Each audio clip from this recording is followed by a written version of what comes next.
Hi, everybody. This is B, and today's card of the day is the Tower.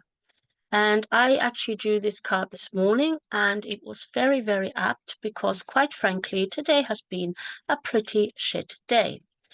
I don't look very well because somebody decided to give me the lurk.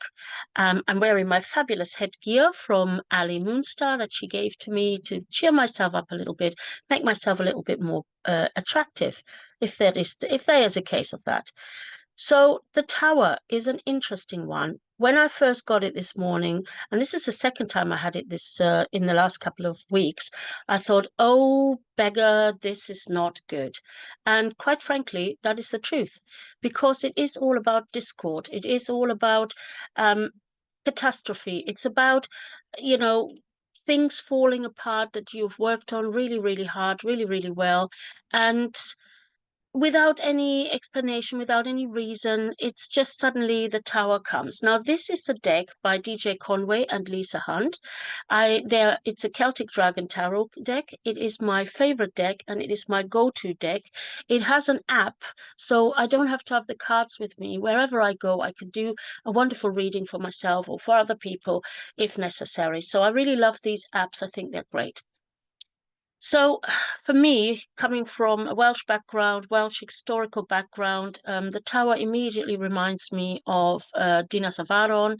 It reminds me of Vortigern's tower. It reminds me of the story of Merlin, the young druid boy that has no father. And Vortigern is trying to build this in North Wales, this big tower. And it keeps falling down, and his archdruids say to him, you need to satisfy the ground, you need to cover the ground with blood, and it has to be the blood of an innocent child. I mean, seriously, why is it always an innocent child, especially an innocent fatherless child, aka let's punish the single mother?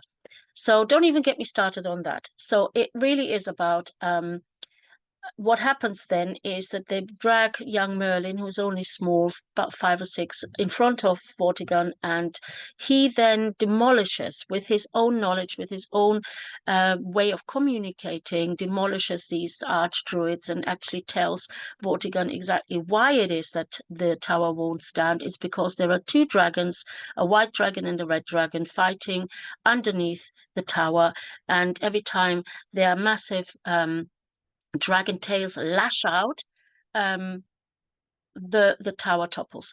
And so it's really interesting for me that the white and the red dragon, of course, is the red dragon of Wales and the white dragon of England. It's like the white and the red rose of Yorkshire and Lancashire. There is always this male-female energy that fights with each other. And I think in a way it is also the same for us, where we are within us in this battle. How assertive do we need to be? How do we need to go forward? How do we say things in a way that is more conducive to other people understanding when they've hurt our feelings, when they've upset us, when their actions, not themselves so much, but their actions have been detrimental to our own dreams, hopes, and everything else. So this is probably one of the most feared cards when it comes out in the tarot. Probably nine of swords and ten of swords are probably a little bit worse, but it is about distortion. It is about destruction. It's about you. When you are a small child, you're building this tower of bricks, and then somebody comes along and just knocks it over and breaks it. And sometimes as a priestess, that is, a priestess in full-time everyday life here in Avalon, it does feel a little bit like you work towards something, a goal that you really want to achieve. And yes, it's about me today. And then suddenly somebody comes along and they just knock your tower and take all your bricks and walk away and build the same tower on the other side, bullshitting people that it is their tower in the first place. It really is rampant here that people are stealing spiritual and intellectual things, materials. It doesn't matter what it is, because spirituality, our spirituality, pagan spirituality, has become rampant. It has become so big, and it is partially big business. It also has become rampant to just steal from people and just repackage it and make it pretend that it's your own. And I always say to people, please be really clear on your teachers and their ability, abilities and where they have their experience, where they do their work. You know, that's all I'm saying. Not naming any names, just when you are putting your hard-earned cash into something where you want to learn something, make sure that person actually is a safe pair of hands for you. So there is imbalances in the physical life that are that could be also addressed. You know, when you pour from an empty cup, it doesn't work, doesn't ever work. So you need to resource yourself. The tower tells you that you're building on something that is not got a firm foundation, and we all know that our physical vessel is the vessel that carries our soul. So our physical vessel really has to be on top. So that means lots of rest. Today, as I was scrolling through Facebook, as I do in the mornings, I saw 3 or 4 messages, and I always think it's a little bit like bibliomancy, only now we have Facebookmancy, that you see the messages that pertain to you. And the messages were very, very clear. You must rest. You must find a place where you rest. And people are actually sending that directly as messages to my Facebook page now, because for the last 2 weeks, I've just worked my little socks off. So, what is it about? You know, do we give in gracefully? Do we feel that perhaps it's fate that when things don't work out? Is it perhaps that we we have asked for something that isn't really good for us? Is it something that um, we hold on to when it's long gone, when it should be let go of long, you know, because we've worked so hard on it, we feel so strongly about it, we're so passionate about it, but it's not good for us. It's not going to work out no matter how much more energy we put in it. It's just not going to work out. And then to let go gracefully. I think that's part of um, what we sometimes have to face when we look in the mirror, when we look at our lives, we have to face that. Of course, there's a difference between you letting go gracefully and somebody ripping it out of your hands, but that's how the world is working. Um, Shocking events can be little things. People sometimes put value on what you as yourself would perhaps describe as a shocking event to you, that goes through your whole body, that makes you feel an incredible sense of failure, incredible sense of betrayal. And some people go, well, that wasn't, what was she on about? That wasn't bad.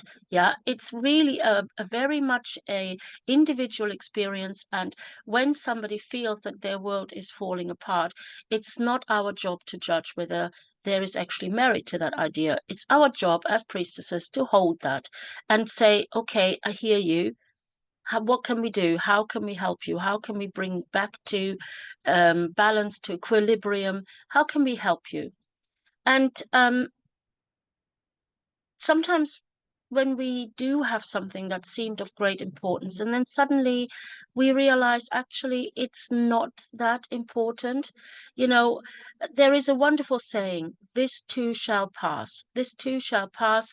Nothing is forever.